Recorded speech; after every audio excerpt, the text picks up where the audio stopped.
거룩하신 하나님을 경배합니다. 찬양합니다. 우리에게 필요한 모든 것들을 날마다 공급해 주심을 인하여 감사합니다.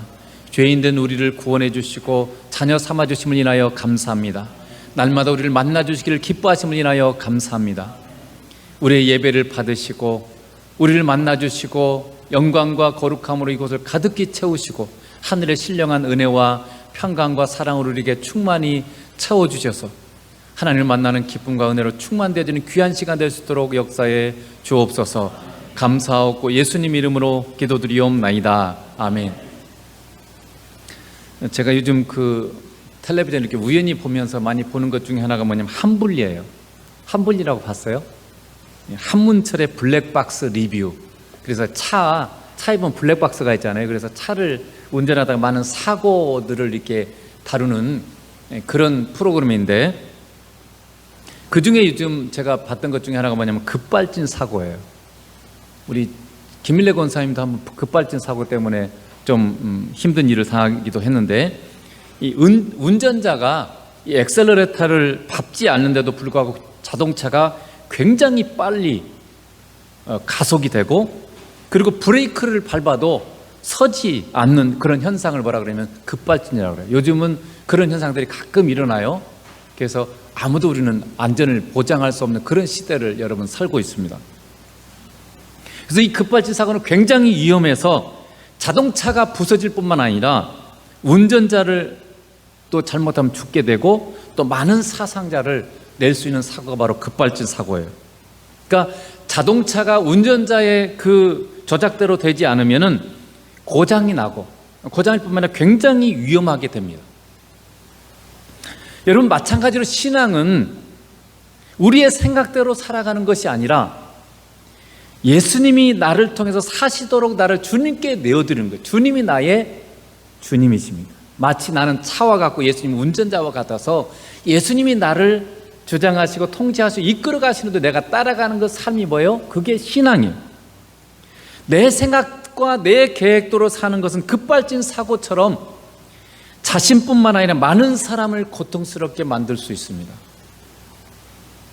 우리는 주님과 함께하면서 주님의 통치 아래 살 때 천국을 누리게 되고 가장 행복한 삶을 살 수 있습니다. 그것을 시편 기자인 다윗은 이렇게 고백을 했죠. 시편 23편 1절에 여호와는 나의 목자시니 내게 부족함이 없으리로다. 목자가 뭡니까? 우리는 이제 목동들이 없기 때문에 잘 모르는데, 목자는, 양은 목자가 인도하는 대로 가요. 그리고 반드시 목자가 가는 대로 가고 목자의 보호 아래 있을 때만 양은 풍성할 뿐만 아니라 안전해요. 그래서 지금 양은 목자의 아래 있을 때만 부족함이 없어요. 항상 안전할 뿐만 아니라 가장 풍성한 삶을 누릴 수 있습니다. 우리와 주님의 관계도 똑같다는 거죠. 그러면 이제 우주와 지금 우리를 다스리시는 하나님께서 우리를 향한 그분의 계획은 뭘까? 오늘 이 본문을 중심으로 해서 몇 가지만 살펴보도록 하겠습니다. 첫째는 우리를 제사장 삼는 것인데, 자, 오늘 본문을 다 읽어야 되는데 사실 제가 12절부터 읽었어요. 왜냐하면 앞에 있는 건 다 우리가 아는 내용들이기 때문에. 11장 2절에 보면 이렇게 되어 있어요. 베드로가 예루살렘에 올라갔을 때 할례자들이 비난하여 이르되 내가 무할례자의 집에 들어가 함께 먹었도다. 그러니까 베드로가 가이사라에 있는 고넬료, 이탈리아 백부장에게 복음을 전했죠. 복음을 전하면서 함께 먹고 이렇게 한 거죠. 세례를 베풀었고 이렇게 했는데, 그러고 나서 가이사라로부터 이 베드로가 예루살렘으로 다시 돌아갔죠. 예루살렘 교회 출신이니까. 그랬더니 이 예루살렘 교회는 대부분 누구예요? 유대인들이에요. 할례를 받았던, 그러나 예수를 믿는 그런 사람들이죠. 그런 사람들이 지금 베드로를 비난하는 거죠. 뭐라고 비난하냐면 네가 무할례자의 집에 들어가서 그들과 함께 먹었다, 이렇게 비난하는 거예요. 왜냐하면 그들이 예수님을 믿지만 여전히 구약의 율법에 매여 있기 때문에 구약의 율법에 따르면 무할례자들, 이방인과 함께 교제하면 안 돼요. 그러니까 당연히 그들이 볼 때는 지금 베드로가 잘못한 거죠. 그래서 그걸 비난한 겁니다. 근데 하나님께서 이스라엘 백성들에게 이 율법을 주신 이유는요, 이스라엘 백성들을 거룩하게 하기 위해서. 거룩하게. 그러나 하나님께서 이스라엘 백성 하나님의 이 계획을 알지 못하고 자신들만 거룩하고 그리고 자신들만 구원을 받을 수 있다고 생각해서 이방인들을 아예 상대도 하지 않았습니다. 그러나 여러분, 사실 하나님의 계획은 달랐어요. 하나님께서 이스라엘 백성들을 선택한 이유가 있어요. 그게 뭔지 아십니까? 왜 하나님께서 이스라엘만 선택하셔서 이렇게 구약에는 주로 이스라엘 백성들만 구원을 받는 것처럼 그렇게 했을까? 그러나 사실은 구약에도 이스라엘 백성만 구원받은 게 아니에요. 라합, 그렇죠? 그 다음에 룻, 이런 사람 누굽니까? 다 이방인들이잖아요. 이방인의 구원이 구약에도 있었어요. 그렇지만 주로 이제 구약에는 이스라엘 백성들에게 주로 한정됐기 때문에 그렇게 생각하기 쉬워요. 그러나 사실은 이스라엘 백성이 다 구원받은 거 아니에요. 그 중에 믿음 있는 사람만 구원받은 거죠. 그럼 왜 하나님께서 이스라엘 백성들을 선택하셨을까 했을 때, 여러분 이 중요한 말씀이에요. 출애굽기 19장 6절을 보세요. 너희가 내게 대하여 제사장 나라가 되며 거룩한 백성이 되리라. 너는 이 말을 이스라엘 자손에게 전할지니라. 하나님께서 모세에게 이렇게 말씀하셨어요. 그러니까 이스라엘 백성은 내게 대하여 제사장 나라가 되고 거룩한 백성이 될 거다, 이렇게 하나님께서 말씀하셨어요. 그러니까 하나님은 이스라엘 백성들이 제사장 나라가 되고 거룩한 백성이 되길 원하셨습니다. 그러니까 여기 중요한 게 뭐예요? 제사장이 뭡니까? 여러분, 구약의 제사장이 뭐죠? 제사장은 하나님을 섬기는 사람인데, 사람들이 범죄했을 때 그 사람들을 대신해서 제사를 드림으로 말미암아 어떻게 하는 거예요?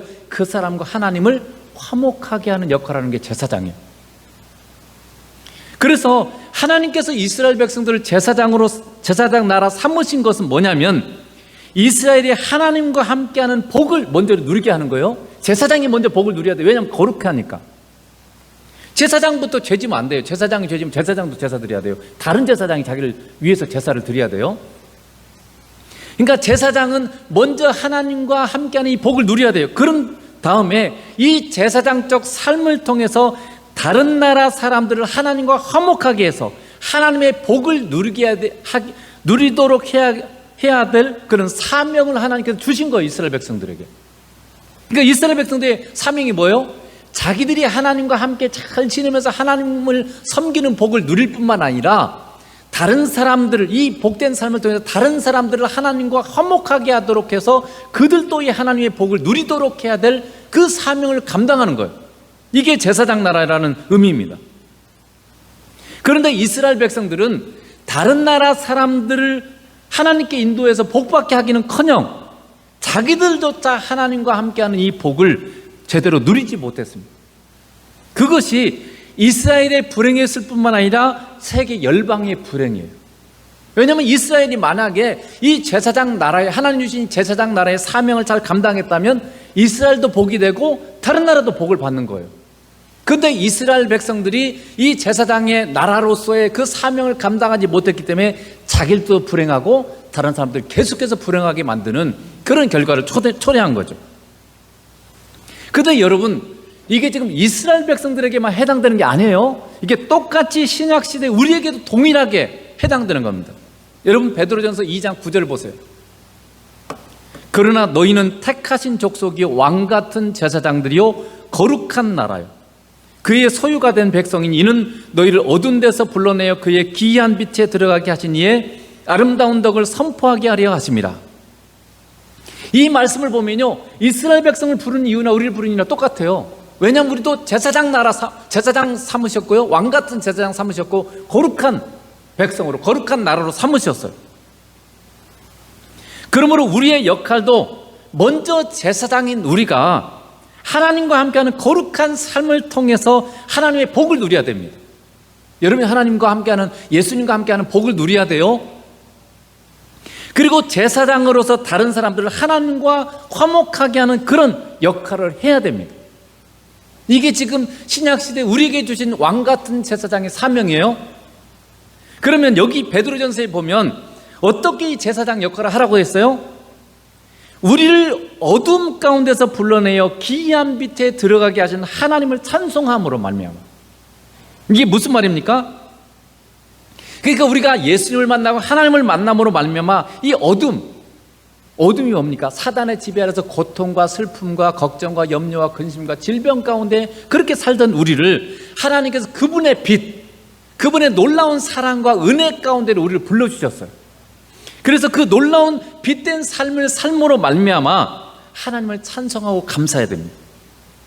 그러한 모습들을 통해서 사람들에게 이게 하나님을 만나고 예수님을 만나는 삶이 얼마나 복된가를 사람들에게 선포하고 드러내야 돼. 이게 제사장의 삶이에요.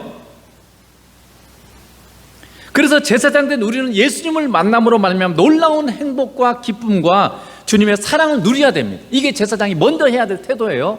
우리가 먼저, 제사장이 먼저 행복해야 됩니다. 내가 다른 사람 하나님과 화목하게 하려면, 여러분 전도도 똑같잖아요. 내가 예수님을 만나더니 이렇게 행복해, 너무 좋아요. 그러면 그 사람들은 반드시 사람들에게 자기 부모를 위해서 기도하고 자기 부모에게 전도합니다. 왜요? 예수님을 만났더니 내가 이렇게 행복하고 복이 있게 됐어요. 그러면 당연히 내가 사랑하는 가족, 내가 사랑하는 부모, 내가 사랑하는 자녀에게, 또 사랑하는 친구들에게, 이웃들에게 복음을 전할 거 아니에요? 근데 여러분, 우리가 복음을 전하지 않는 이유가 뭡니까? 대부분이 그래요. 내가 예수 믿어도 별거 없는 거예요. 예수 믿었는데 예수 믿지 않은 사람과 별로 차이가 없는 거예요. 예수를 믿는데 그 행복과 하나님과 함께 이 놀라운 복음의 이 복됨을 누리지를 못하니까 별 차이가 없으니까 전할 게 없는 거예요. 예수 믿어도 별거 없어. 만약에 여러분 예수 믿는 게 정말로 행복하고 세상과는 비교할 수 없는 그런 놀라운 삶이라면 왜 전 복음을 안 전하겠어요? 지금 이 베드로전서의 말이 그 말씀입니다. 그리고 예수님과 함께함으로 말미암아 우리가 얼마나 세상 사람들과 다른 사람이 되었는지를 세상 사람들이 우리 삶으로, 언어로 선포하는 게 이게 제사장의 삶이에요. 그러니까 말로만 아니에요. 삶으로도 선포해요. 특별히 가까운 사이일수록 이 삶이 굉장히 중요해요. 삶으로 선포해요. 야, 예수 믿는 게 저렇게 거룩하구나, 저렇게 우리와 다르구나, 저렇게 예수 믿는 게 복된 거구나, 사람들이 따라갈 수 없는 그런 거룩한 삶이고 하늘의 놀라운 삶이구나, 이것을 우리의 삶을 보면서 알아차려야 된다는 거죠. 여러분, 그래서 주님을 만남으로 말미암아 어떤 상황에서도 여러분 기뻐하고 감사하며 살아가고 있습니까? 여러분의 삶이, 세상 사람들은 슬퍼할 일 있으면 슬퍼해버리잖아요. 걱정할 일 있으면 걱정해버려요. 힘든 일 있으면 힘들어해요. 화날 일 있으면 화내버려요. 이게 세상 사람들의 모습이죠. 그런데 거룩한 우리는 어떻습니까? 항상 기뻐하고 범사에 감사하고 쉬지 말고 기도하고. 그러니까 어떻게 해요? 예수님과 함께하는 사람은요 항상 기뻐해요. 기뻐할 수 이게 감정적으로 기뻐할 만해서 기뻐하는 게 아니에요. 주님이 책임지시니까, 주님이 반드시 합력과 선을 이루고 주님이 우리를 사랑하시기 때문에, 놀라운 결과를 줄 걸 믿기 때문에, 그걸 내가 경험했기 때문에 그래서 기뻐하는 거죠. 그래서 내가 그걸 감사하는 거예요. 감사할 만해서 감사한 게 아니라 그분이 그렇게 만들 것을 내가 믿기 때문에, 그분의 약속을 믿기 때문에, 그분의 살아계심을 믿기 때문에, 그분의 사랑을 믿기 때문에, 그분의 전능하심을 믿기 때문에, 그분의 지혜를 믿기 때문에 내가 감사하는 거예요. 이게 다른 거예요. 다른 사람들은 그 속에서 염려하고 걱정하는, 나는 하나님께 기도가 맡기고 나는 평강 가운데 거하는 거예요. 내가 염려하고 걱정하는 이유는 여전히 내가 뭔가를 책임지려고 하기 때문에 그렇습니다. 하나님이 하시겠다 그러면, 그분이 지금 책임진다 그러면 우리는 염려할 일이 없어요. 너희 염려를 다 주께 맡기라, 주께 던져버리라 그러겠죠. 우리가 주께 다 넘겨드리는 거예요. 염려 될 때마다 주님 앞에 나의 염려를 주님께 맡겨드립니다. 주님이 책임질 걸 내가 믿습니다. 이러면서 우리가 감사하고 평안 가운데 거하는 거죠. 그래서 이 기쁨은 감정적인 것이 될 수도 있겠지만 무엇보다도 주님과 함께하는 마음의 기쁨과 평안을 지금 말하는 거예요. 여러분, 세상 사람들이 여러분을 볼 때 하나님 아버지를 만나고 예수님을 만나고 사는 삶이 진실로 복이라는 것을 믿게 될까요? 이 책임이 우리에게 제사장으로서, 예수님이 정말 복이구나, 하나님이 정말 복이구나, 이걸 우리가 드러내는 이 삶이 제사장으로서의 삶이라는 거죠. 세상에서 가장 많은 노벨상을 탄 사람을 배출한 이스라엘이었어요. 이스라엘이 가장 많은 노벨상을 탄 사람들을 배출했죠. 그렇지만 그 이스라엘이 하나님이 계획하신 제사장 나라로서의 역할을 제대로 하지 못했습니다. 제사장의 역할을 제대로 하지 못했을 뿐만 아니라 하나님을 제대로 섬기지 않아서 여러분 우리가 구약에 잘 아는 것처럼 북이스라엘은 아수르에 망하고 남유다는요 바벨론에 망했습니다. 신약시대에 와서는 하나님의 아들이신 하나님이신 예수님마저 거부하고 십자가에 못 박는 죄를 범해서 여러분 어떻게 됐어요? 로마에 패망했습니다. 그래서 무려 1900년 동안이나 나라 없는 삶을, 서러운 삶을 살았죠. 하나님은 가장 똑똑한 이스라엘의 실패를 통해서 우리 모든 인간은 스스로의 능력으로 하나님의 뜻에 순종할 수 없음을 선포하고 계십니다. 여러분, 우리는 스스로 힘으로 결코 하나님의 말씀을 지킬 수 없어요. 스스로 힘으로는 결코 사람을 사랑할 수 없어요. 여러분이 아무리 사랑하는 사람을 사랑하고 싶어도 여러분의 힘으로 할 수 없습니다. 이것이 구약을 통해서 우리에게 주시는 중요한 메시지예요. 가장 똑똑한 민족, 가장 뛰어난 민족인 이스라엘마저도 실패했어요. 세상의 모든 사람은 다 죄인이에요. 시편에 보면 아무도 하나님의 말씀대로 사는 사람이 한 사람도 없었어요. 그러므로 여러분, 우리는 우리 힘으로 결코 이 하나님의 말씀 우리 힘으로 지킬 수가 없어요. 그래서 우리는 뭐가 필요해요? 주님이 필요합니다. 우리는 주님과 함께하면서 주님의 은혜로 주님의 능력으로만 우리는 거룩한 삶을 살 수 있어요. 그것을 고린도서 1장 3절에 이렇게 얘기하죠. 너희는 하나님으로부터 나와서 그리스도 예수 안에 있고 예수는 하나님으로부터 나와서 우리에게 지혜와 의로움과 거룩함과 구원함이 되셨어요. 누가 우리의 의로움이에요? 누가 우리의 거룩함이에요? 누가 우리의 지혜요? 누가 우리의 구원함입니까? 예수님이십니다. 우리는 예수님 안에서만 의로워질 수 있어요. 우리는 예수님 안에서만 거룩해져요. 우리는 예수님 안에서만 성장할 수 있어요. 이게 지금 하나님의 말씀입니다. 여러분 스스로의 노력으로 결코 할 수 없습니다. 이게 지금 성경의 선포가 하나님의 말씀이에요. 이스라엘의 제사장의 역할을 감당하지 못함으로 이방인은 우리가 구원받을 수 없게 되는데 하나님께서 하나님이신 예수님 자신을 보내셔서 이 제사장 역할을 하나님이 하신 거예요. 그래서 히브리서 3장 1절에 보면 이렇게 되어 있죠. 그러므로 함께 하늘의 부르심을 받은 거룩한 형제들아 우리가 믿는 도리의 사도이시며 대제사장이신 예수를 깊이 생각하라. 예수님이 이제 대제사장으로 오셨습니다. 우리 모든 인간은 실패했어요. 그래서 하나님 자신이 우리와 하나님을 화목하도록 하기 위해서 하나님 자신이 이 땅에 오신 거예요. 사망의 그늘에서 구원받을 길이 없던 우리를 구원하시기 위해서 예수님 그리스도 그분이 제사장으로 이 땅에 오신 것입니다. 이스라엘은 실패했지만 세상 모든 인간들은 다 실패하지만 예수님이 그 제사장의 역할을 잘 감당으로 말미암아 우리가 하나님과 화목하게 된 이게 은혜예요. 그래서 우리는 예수님의 십자가의 제사를 통해서 하나님과 화목하게 되었습니다.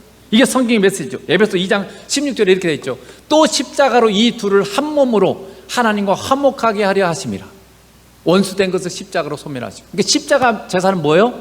우리를 하나님과 화목하게 하는 게 목적이에요.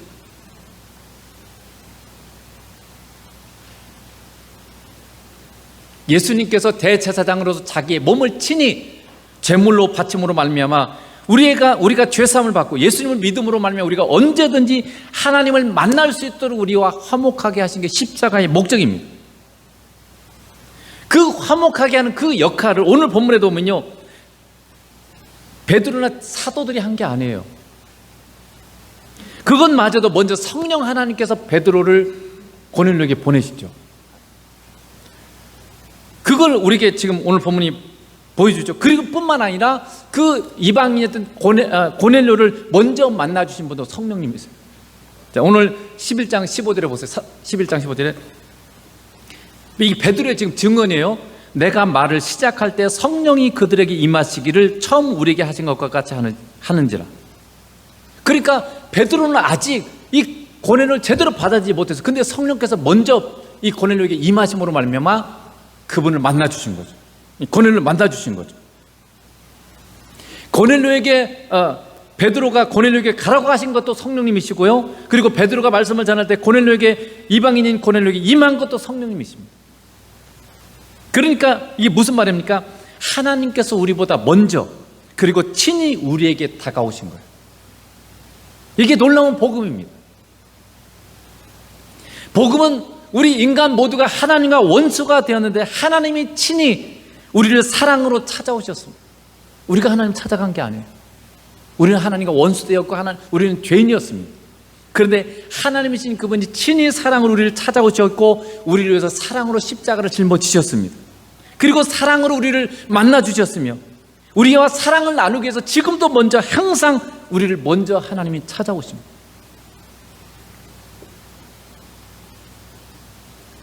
여러분, 우리가 주님을 멀리할 때 여러분 안에 하나님을 만나고 싶은 마음, 주님께 기도하고 싶은 마음을 누가 주세요? 성령 하나님이 주세요. 내가 먼저 가는 경우가 거의 없어요. 먼저 하나님 항상 내 안에서 그 감동을 주시기 때문에 내가 순종해서 따라가는 것이지 내가 먼저 가는 경우 거의 없어. 아주 성숙되면 나중에 그렇게 될 수 있어요. 그렇지만은 우리 보통은 먼저 하나님이 항상 그분이 먼저 시작하세요. 우리 중에 누구도 요구하지 않았지만 예수님께서 십자가의 채찍에 맞아 상함으로 말미암아 우리의 약함과 질병으로부터 우리를 구원하시고 자유할 수 있도록 그렇게도 해주셨습니다. 이게 주님의 사랑이죠. 제가 금요일 치유 사역을 하는데 우리의 틀어진 몸 그리고 우리의 질병들 때문에 고통당하는 우리의 이 아픔들을 주님이 아셨습니다. 그래서 주님이 고난을 통해서 우리를 자유케 하셨다는 것이 굉장히 그게 제게 다가와서 우리 인생 이렇게 고통스럽고 힘든 삶을 사는데 주님이 그걸 다 십자가에서 짊어지셨구나. 그 주님이 사랑으로 십자가를 짊어지기 때문에 우리는 이 질병과 연약함으로부터 우리가 치유받을 수 있구나. 이런 이제 감동이 온 거죠. 그 귀하시고 영광스러운 분이 하나님 아버지와 우리를 만나도록 하시기 위해서 십자가에서 생명을 주셨습니다. 지금도 성령 하나님은 우리 안에서 얼마나 안타까워하면서 우리에게 감동으로 하나님 아버지 예수님을 만나도록 설득하시는지 모릅니다. 이 놀라운 사랑을 우리가 알지 못해서 그분이 사랑으로 우리를 초대하는 것을 여러분 우리는 얼마나 어리석은 건가요? 여러분 잘 따라가고 계세요? 여러분 안에 성령께서 여러분 안에 감동으로 계속 주님을 만나도록 아버지를 만나도록 계속 설득하시고 말씀하시는데 여러분 순종하세요? 요한계시록 21장 3절부터 보겠습니다. 내가 들으니 보좌에서 큰 음성이 나서 이르되 보라 하나님의 장막이 사람들과 함께 있음에 하나님이 그들과 함께 계시니 그들은 하나님의 백성이 되고 하나님은 친히 그들과 함께 계셔서 여러분이 요한계시록은요 하나님의 소원이 이루어진 상태를 지금 묘사하고 있어요. 그러니까 하나님의 장막이 뭡니까? 하나님이 사시는 곳이란 뜻입니다. 그러니까 하나님이 사시는 곳이 사람들과 함께 있고 하나님이 그들과 함께 계신다고 되어 있고 하나님이 친히 그들과 함께 계신다. 이게 천국의 가장 핵심이 본질이 뭐냐면 하나님이 친히 우리와 함께 하신다는 거예요. 그러니까 하나님의 소원이 뭐예요?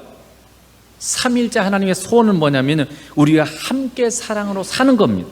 그리고 우리와 함께 영원히 만나고 사귀며 사는 것이 하나님의 소원이에요. 이 소명으로 우리를 부르셨어요.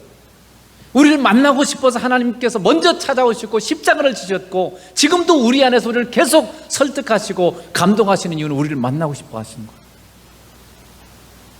사랑이신 하나님과 함께하는 놀라운 행복을 선포하는 제사장으로 우리를 삼아서 다른 불신자들도 이 복을 누리도록 하게 하는 그런 존재로 하나님께서 우리를 부르셨어요.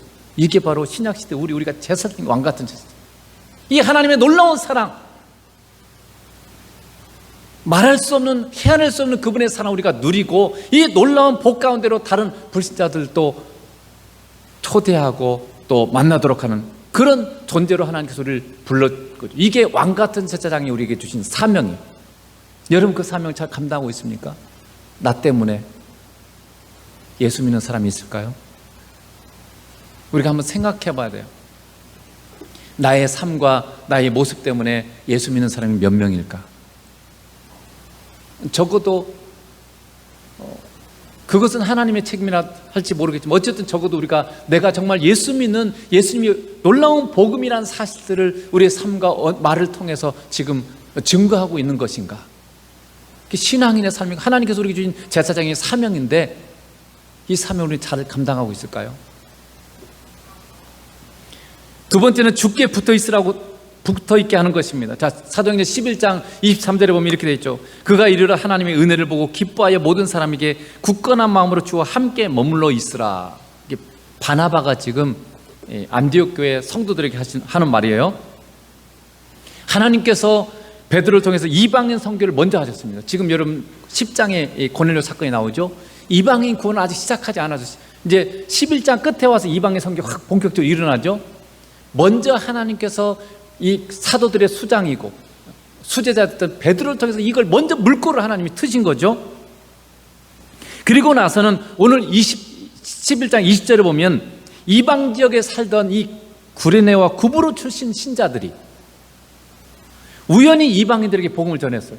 왜냐하면 이 사람들 이방인 지역에 계속 살았기 때문에 이방인들과 굉장히 친하잖아요. 그러니까 이 복음을 예수님을 믿으면서 그 복음을 한번 전해봤는데 주님께서 기다렸다는 듯이 수많은 사람들이 예수를 믿고 받아들이도록 역사하셨어요. 하나님이 기다리신 거예요 지금. 그래서 그냥 이 사람들이 이제 오늘 오후에 한번 우리가 나눠보겠지만 왜 이 사람들이 이방인들에게 복음을 전했을까? 근데 어쩌면 그냥 별 생각 없이 전했을지도 모르겠어요. 그냥 가까우니까 한번 전해봤는데 그냥 사람들이 막 예수님을 믿는 거예요. 그게 다 하나님의 역사죠. 하나님이 기다렸다든지 주의 손이 함께 하셔서 수많은 사람들이 막 예수를 믿게 한 거죠. 그래서 이것을 통해서 하나님이 이 이방인 구원을 얼마나 원하고 계셨는지를 우리가 알 수가 있습니다. 하나님 아버지께서는 지금도 불신자들이 구원받기를 얼마나 원하시는지 모릅니다. 여러분 에스겔서 18장 23절에 보면 그 아주 놀라운 말씀이 있어요. 주 여호와의 말씀이니라 내가 어찌 악인이 죽는 것을 조금인들 기뻐하랴 그가 돌이켜 그 길에서 떠나 사는 것을 어찌 기뻐하지 아니하겠느냐. 이게 무슨 말입니까? 하나님은요 우리가 그렇게 미워하는 악인이 죽는 것을 원하지 않는다는 거죠. 그들도 돌이켜 회개하고 돌이켜서 구원받는 것을 하나님이 그렇게 기뻐하신다는 거예요. 하나님은요 아무도 지옥에 가길 원하지 않으세요. 지옥에 가는 영혼들을 보시고 정말 하나님이 슬퍼하고 계세요. 이 하나님의 의중과 심정을 우리가 안다면 우리 곁에 지금 믿지 않고 있는 우리의 가족들, 친구들, 친척들, 이웃들을 위해서 여러분 간절히 우리가 기도하고 사랑과 겸손한 마음으로 이 복음을 여러분 전해야 될 것입니다. 하나님은 우리를 통해서 사람을 구원하시기 때문에 우리가 기도하고 우리가 전하지 않으면 우리 옆에 있는 사람은 지옥 가기 쉬워요. 우리가 성숙하지 못하고 복음을 전해야 될 책임을 다하지 못하고 있기 때문에 수많은 사람들이 지금 구원받지 못하고 있는 거예요. 우리가 성숙하지 못했기 때문에 더 많은 사람들이 불행하고 심지어 지옥에 가고 있는 것입니다. 저는 이게 너무 슬퍼요. 내가 조금 더 성숙했더라면, 내가 조금이라도 더 주님을 깊이 만나고 이 주님의 복음을 조금이라도 더 풍성하게 온전하게 전할 수 있었더라면 더 많은 사람들이 더 성숙하고 더 주님의 이 복을 누릴 것인데 내가 성숙하지 못했기 때문에, 내가 부족하기 때문에 하나님의 영광이 이 정도밖에 나타나지 못하는 거구나. 여러분 이 세상의 모든 불행, 여러분의 가정이 믿지 않는 자들이 모든 어려움들, 그들의 행동들이 그렇게 되는 이유는요 내가 성숙하지 못했기 때문에 그래요. 그들의 탓이 아니라 먼저 믿는 우리가 제대로 성숙하지 못하고 내가 주님을 사랑하지 못하고 내가 주님과 함께하지 못했기 때문에 이 세상의 모든 이 불행들, 어려움들이 다 우리 때문인 거예요. 하나님의 실력이 없어서 그런 것이 아니라 우리가 너무 주님을 사랑하지 않아요. 별로 너무 우리가 주님을 가까이 하지 않고 있어요. 바나바는 이렇게 주님이 이방인들을 구원하심을 기뻐하면서 모든 성도들에게 굳건한 마음으로 주와 함께 머물러 있으라 이렇게 권면했습니다. 쉽게 말하면 이런 말이에요. 주님께 딱 붙어서 살고 결코 떨어지지 않도록 온 마음을 다해라 이렇게 권면한 거예요. 여러분 그리고 안디옥에서 이 바나바가 사역을 할 때도 그 말씀을 할 때 핵심은 결국은요 성도들이 주님과 동행하는 삶이에요. 결코 주님을 떠나지 않고 주님과 함께하는 그 삶을 전한 것입니다. 골로새 1장 18절에 보면 이렇게 되어 있어요.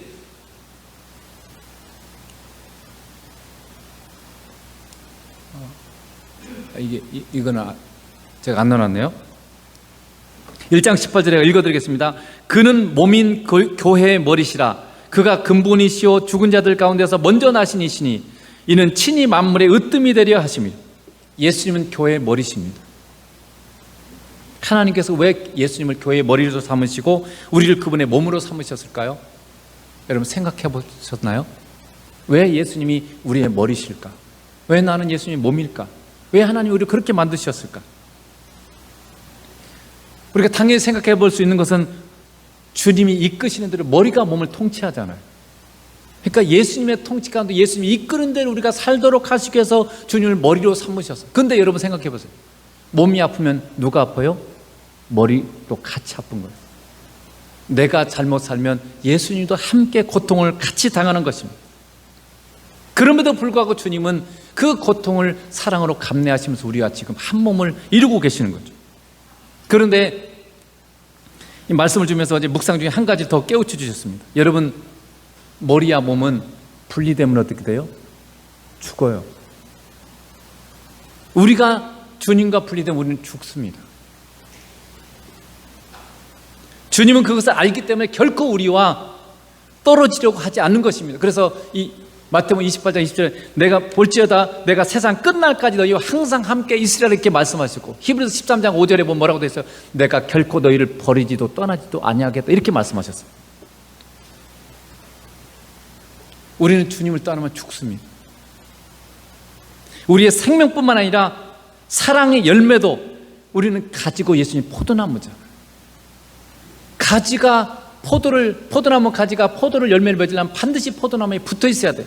그러니까 이 열매가 뭐예요? 거기 보면 사랑 열매. 우리가 사랑의 열매를 맺으려면 우리가 예수님께 붙어 있을 때만 가능한 거죠. 우리가 영적으로 제대로 사는 길도, 그리고 우리가 그토록 원하는 이 사랑의 삶을 사는 것도 내가 예수님께 붙어 있을 때만 가능함을 여러분 믿습니까? 예수님은 우리에게 하늘의 생명력 넘치는 삶을 주시기 위해서 우리 안에 오셨고, 우리에게 하늘의 사랑과 용서와 평강의 삶을 주시기 위해서 우리 안에 오셨습니다. 천사로부터 영광을 받으실 그 존귀한 자리에만 있지 아니하시고, 그렇게 아프게 만들고 그렇게 슬프게 만드는 우리 안에 오셔서 우리와 함께 하시면서 그분의 나라의 풍성한 삶을 우리에게 주시기를 원하십니다. 우리 때문에 우리 안에 계신 주님이 얼마나 슬퍼하실까요? 로마서 8장에 보면 성령께서 뭐라고요? 우리는 마땅히 기도할 바도 알지 못하기 때문에 성령께서 탄식하면, 이게 무슨 말인지 아세요? 신음소리를 내시면서 성령께서 우리를 위해서 기도하세요. 내가 주님을 너무 모르고 주님을 너무 멀리하기 때문에 내 안에 계신 성령께서 막 신음소리를 고통스러워 하시면서 우리를 위해서 제발 내가 예수님을 만나고 제발 내가 하나님 아버지를 만나도록 하도록 그런 중보기도를 지금 하고 계세요. 여러분, 우리 이 놀라운 삶을 주님과 붙어 있어서 이 생명력 넘치는 삶, 그리고 사랑의 삶을 살도록 하시려는 게 하나님의 계획이에요. 그런데 그게 어떻게 해요? 예수님과 붙어 있을 때만 가능해요. 여러분, 제발 예수님께 붙어 있으십시오. 제발 예수님을 가까이 하고 사랑하세요. 제발 예수님과 친밀히 만나고 사귀고 동행하십시오. 기도하겠습니다.